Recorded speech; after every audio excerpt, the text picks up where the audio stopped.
Polity में हम लोगों ने राष्ट्रपति टॉपिक कवर कर लिया था। अब हम लोग जो नेक्स्ट पढ़ने वाले हैं वो है उपराष्ट्रपति। तो चलिए शुरू करते हैं उपराष्ट्रपति टॉपिक को। इसमें जो है हम लोग आर्टिकल 63 से लेकर 72 तक देखेंगे। तो पहला जो आर्टिकल हुआ है 63, इसमें क्या है, इसमें बोला गया कि भारत का एक उपराष्ट्रपति रहेगा। ठीक है, भारत का एक उपराष्ट्रपति होगा। वो उसका उल्लेख जो उपराष्ट्रपति का उल्लेख 63 में दिया हुआ है। ठीक, आ जाते हैं 64 में। 64 आर्टिकल जो उसमें बोला गया है कि उपराष्ट्रपति जो है वो राज्यसभा का पदेन सभापति होगा। राज्यसभा का पदेन सभापति उपराष्ट्रपति होता है और अन्य कोई लाभ का पद धारण नहीं करेगा। ये दोनों चीज़ों का जो उल्लेख है वो 64 में किया गया। ठीक, नेक्स्ट है आर्टिकल 65। आर्टिकल 65 में क्या बोला गया? आर्टिकल 65 में बोला गया कि राष्ट्रपति का निधन होगा, इस्तीफा होगा या हटाएगा। ठीक है, तो उस टाइम उपराष्ट्रपति जो है राष्ट्रपति के रूप में कार्य करेगा। क्लियर है। और राष्ट्रपति यदि बीमार पड़े या फिर अनुपस्थित रहे या फिर सक्षम नहीं रहे तो उपराष्ट्रपति जो है राष्ट्रपति के कर्तव्यों का सिर्फ निर्वहन करेंगे। मतलब उसका पद वो राष्ट्रपति नहीं बनेगा, वो सिर्फ एक तरह से उसका कर्तव्य जो है वो पालन करेगा, बस और कुछ नहीं।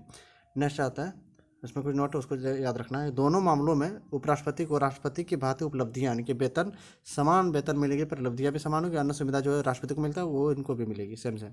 ठीक है, अब नेक्स्ट है अकॉर्डिंग टू अनुच्छेद 60 में क्या बोला, इन दोनों मामलों में उन्हें राष्ट्रपति की शपथ लेनी होगी। ठीक है, दोनों मतलब राष्ट्रपति का कार्य करना है तो राष्ट्रपति का शपथ तो लेना ही पड़ेगा। ठीक है, ये दोनों से याद रखना है।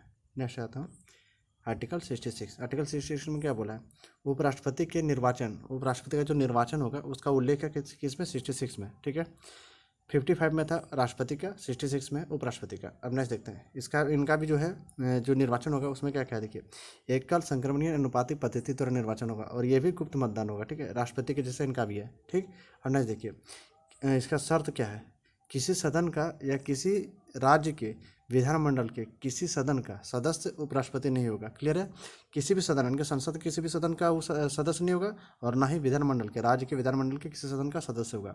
नेक्स्ट है, बट यदि निर्वाचित हो गया तो केवल उसे उपराष्ट्रपति के रूप में जाना जाएगा, सदस्यता समाप्त हो जाएगी। यदि कहीं सदस्यता है और यदि ये निर्वाचित हो चुके हैं तो फिर वहाँ का सदस्यता इसका समाप्त हो जाएगा और उपराष्ट्रपति के रूप में जाना जाएंगे। ठीक है, नेक्स्ट है इनकी योग्यताओं के बारे में भी उल्लेख 66 में ही है। क्या बोला गया इनमें योग्यताओं क्या, भारत का नागरिक होगा, न्यूनतम जो आयु होगा 35 ईयर्स है, 35 ईयर्स न्यूनतम आयु, और राज्यसभा का सदस्य बनने की योग्यता होना चाहिए और लाभ का पद ना हो। ठीक है, ये टोटल 4 योग्यताओं का निर्धारण होता है किसमें, आर्टिकल 66 के तहत। नेक्स्ट है अकॉर्डिंग टू आर्टिकल 324 उपराष्ट्रपति का चुनाव भी तथा अधिसूचना नोटिफिकेशन, मतलब अधिसूचना का इंग्लिश नोटिफिकेशन होता है, भी चुनाव आयोग करेगा। ठीक है, जैसे राष्ट्रपति का जो था उसमें सारा चीज़ जो उनका चुनाव करवाने की जिम्मेदारी चुनाव आयोग पर था, उसी तरह इनका भी चुनाव आयोग पर है। नेक्स्ट है इसमें भी लोकसभा अथवा राज्यसभा के जो महासचिव हैं बारी बारी से पीठासीन के रूप में कार्य करते हैं, जैसे राष्ट्रपति में था उसी तरह से। ठीक है, अब नेक्स्ट देखते हैं हम लोग इसमें आर्टिकल 71। आर्टिकल 71 में क्या था, शिकायत जो था, ठीक है, उसको हम लास्ट में भी पढ़ेंगे लेकिन फिर भी यहाँ भी देख लेते हैं। आर्टिकल 71 में क्या, राष्ट्रपति का जो शिकायत होगा उम्मीदवार या फिर 20 निर्वाचन होंगे 30 दिन के भीतर उसको शिकायत करना पड़ता है। ठीक है, उसी तरह के उपराष्ट्रपति का भी शिकायत इसी में, दोनों का सुप्रीम कोर्ट ही सुनेगा, दोनों का सुप्रीम कोर्ट ही चलेगा। ठीक, उपराष्ट्रपति इसमें शिकायत होगा, उसका भी उल्लेख 71 में, और उम्मीदवार इसमें दे सकता है या फिर 10 निर्वाचक, इसमें 20 निर्वाचक था और यहाँ पे 10 निर्वाचक है, और यहाँ लेकिन डेज दोनों का समान है, 30-30 दिन। ठीक है, अब नेक्स्ट देखते हैं 71 में क्या है, हम लोग अभी जो पढ़े उसको लिखा हुआ है, पढ़ लीजिए। उपराष्ट्रपति के निर्वाचन मंडल में कोई स्थान रिक्त होने पर भी चुनाव समय पर ही होते हैं। ठीक है, इसका भी जो है जो उल्लेखित है वो 71 में ही है। नेक्स्ट है सुप्रीम कोर्ट द्वारा चुनाव रद्द किए जाने पर इस दौरान किए गए जो उपराष्ट्रपति के कार्य होंगे वो वैध होंगे। ठीक है, चुनाव रद्द भी हो जाए लेकिन जो उस दौरान जितना भी कार्य करेगा उपराष्ट्रपति वो सभी कार्य वैध होंगे, मतलब सभी का मान्यता प्राप्त होगा। ठीक, नेक्स्ट कार्यकाल कितने होता है उपराष्ट्रपति का, 5 वर्ष का, 5 वर्ष का कार्यकाल होता है। अब नेक्स्ट उपराष्ट्रपति का जो संविधान है, उपराष्ट्रपति पर संविधान मौन है, अर्थात कोई भी व्यक्ति कितनी बार भी उपराष्ट्रपति निर्वाचित हो सकता है। इसमें ऐसा नहीं लिखा है कि 2 बार होगा, 3 बार होगा या फिर 1 बार भी नहीं होगा, ऐसा कुछ नहीं है। ठीक है, तो कितनी बार भी ये उपराष्ट्रपति बन सकता है। नेक्स्ट है इस्तीफा किनको देंगे, इस्तीफा जो है अपना राष्ट्रपति को देते हैं, उपराष्ट्रपति अपना इस्तीफा राष्ट्रपति को देते हैं। नेक्स्ट है उपराष्ट्रपति को हटाया कैसे जाएगा, तो इसका जो उल्लेख है 67 में, हम लोग अभी 66 तक पढ़े, इस 67 में इसका उल्लेख है उपराष्ट्रपति को हटाना।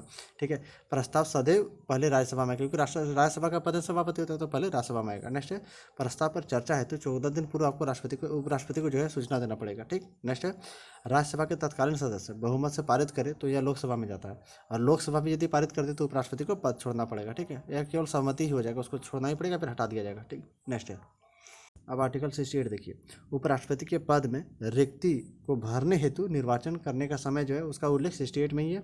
और दूसरा क्या चीज़ है, तो दूसरा आकस्मिक रिक्ति को भरने के लिए निर्वाचित व्यक्ति की पदावधि का भी इसी में निर्धारण होता है। ठीक है, पदावधि की समाप्ति के पूर्व ही निर्वाचन हो जाएगा, पहला चीज़। दूसरा चीज़ क्या याद रखना कि उपराष्ट्रपति की मृत्यु, पद त्याग तथा अन्य कारण से जो भी निर्वाचित व्यक्ति उपराष्ट्रपति के पद ग्रहण करेगा वो पूरे 5 वर्ष के लिए होगा। ऐसा नहीं कि यदि 4 वर्ष में किसी का निधन हो गया तो 1 वर्ष बचा तो 1 वर्ष के लिए नहीं आएगा, वो पूरे 5 वर्ष के लिए आएगा। ठीक है, और इसका जो उल्लेख है कि मतलब कितने वर्ष के लिए आएगा, उसका उल्लेख 67 में, 67 हम लोग भी पढ़ चुके हैं। ठीक है, नेक्स्ट है 69 में क्या बोल रहा है, 69 में बोलता है उपराष्ट्रपति का जो शपथ है उसका उल्लेख है, शपथ या फिर प्रतिज्ञा उसको बोल सकते हैं हम लोग। ठीक है, नेक्स्ट है बाय राष्ट्रपति, किसके द्वारा होगा शपथ, राष्ट्रपति के द्वारा उपराष्ट्रपति का शपथ दिया जाता है, अथवा राष्ट्रपति द्वारा कोई नियुक्त व्यक्ति होगा उसके द्वारा भी शपथ दिलाया जा सकता है। उपराष्ट्रपति संविधान के प्रति निष्ठा की शपथ लेते हैं। नेक्स्ट है उपराष्ट्रपति के कार्य क्या क्या होते हैं। ठीक, तो उपराष्ट्रपति का जो पहला है जिसमें कार्य हम लोग जो जानेंगे वो राज्यसभा का प्रधान सभापति होगा। ठीक है, और ये जो राज्यसभा का प्रधान सभापति है इसका उल्लेख कितना कितना अनुच्छेद में, तो 64 में तो हम लोग पढ़ेंगे। और एक है 89 आर्टिकल में भी इसका उल्लेख है कि राष्ट्रपति का राज्यसभा का प्रधान सभापति कौन होगा, उपराष्ट्रपति, इसका उल्लेख 89 में भी है। ठीक है, नेक्स्ट देखते हैं। नेक्स्ट है उपराष्ट्रपति जो है राज्यसभा के सदस्य नहीं होने के बावजूद भी राज्यसभा के सभापति होते हैं। क्लियर है। नेक्स्ट है सभापति के रूप में वे सामान्यतः मत नहीं देते, लेकिन किसी विषय पर मत बराबर हो जाए तो वे निर्णायक मत देते हैं। ठीक है, समझ में आया कि निर्णायक मत किसको बोलते हैं, कि जब बराबर हो जाएगा तो वो यदि वोट दे देगा, जिधर वोट देगा उधर ही निर्णय हो जाएगा। ठीक है, नेक्स्ट है जब राज्यसभा में उपराष्ट्रपति को हटाने हेतु प्रस्ताव लाया जाता है तो उस दौरान उपराष्ट्रपति राज्यसभा के सभापति के रूप में कार्य नहीं करते हैं। ठीक है, उसमें राज्यसभा के सभापति के रूप में कार्य नहीं करेंगे। ठीक, क्योंकि राज्यसभा में लाया जा रहा है, यदि वो सभापति के रूप में कार्य करते तो रद्द कर सकते हैं, इसीलिए उस टाइम वो कार्य नहीं कर सकते। नेक्स्ट है उन्हें उपराष्ट्रपति हेतु कोई भी वेतन नहीं दिया जाता, उसको जो वेतन दिया था उनको वो सभापति के कारण दिया था। ठीक है, कौन सा सभापति, राज्यसभा में सभापति जो रहता है प्रधान सभापति, उसके कारण उनको वेतन दिया जाता है। अब नेक्स्ट हम लोग पढ़ते हैं। नेक्स्ट है उपराष्ट्रपति जो है कार्यवाहक राष्ट्रपति के रूप में कार्य करेंगे तथा राष्ट्रपति के बीमार अनुपस्थिति अन्य कारण में उनके कर्तव्य निर्वहन करेंगे, इसका उल्लेख 65 में ही है। ठीक है, अब नेक्स्ट हम लोग आते हैं आर्टिकल 70। आर्टिकल 70 में क्या बोला, वैसी आकस्मिक स्थिति जिसकी चर्चा संविधान में नहीं है और उस कारण से राष्ट्रपति का पद खाली है, तो ऐसी स्थिति में विधि बनाने का दायित्व संसद का होगा, विधि बनाने का दायित्व संसद का होगा। और इस अनुच्छेद के संदर्भ में राष्ट्रपति कर्तव्य का निर्वहन करेंगे। वो जो आर्टिकल है, वो जो एक्ट है वो है 1969 बनाया गया है। ठीक है, अब नेक्स्ट देखते हैं आर्टिकल 71 हम लोग पढ़ चुके हैं। क्या था उसमें कि जो सुप्रीम कोर्ट द्वारा सुलझाया जाएगा उसका विवाद को। ठीक है, नेक्स्ट है 72 पढ़ लेते हैं, 72 73। 72 में राष्ट्रपति की संविधान शक्ति, इसको हम लोग राष्ट्रपति में पढ़ चुके हैं। और लास्ट हम लोग पढ़ते हैं 73 में क्या बोला, संघ की कार्यपालिका का विस्तार के बारे में 73 में बताया गया है। अब यहाँ पे हम लोग का राष्ट्रपति का टॉपिक खत्म होता है। अब कौन कौन उपराष्ट्रपति का टॉपिक समाप्त होता है। अब कौन कौन उपराष्ट्रपति अब तक रहे हैं उनके बारे में हम लोग नेक्स्ट क्लास में पढ़ेंगे, फिर हम लोग का उपराष्ट्रपति का टॉपिक समाप्त हो जाएगा। उसके बाद हम लोग मंत्रिमंडल और प्रधानमंत्री का टॉपिक शुरू करेंगे। ठीक, तब तक के लिए thank you, take care, bye bye.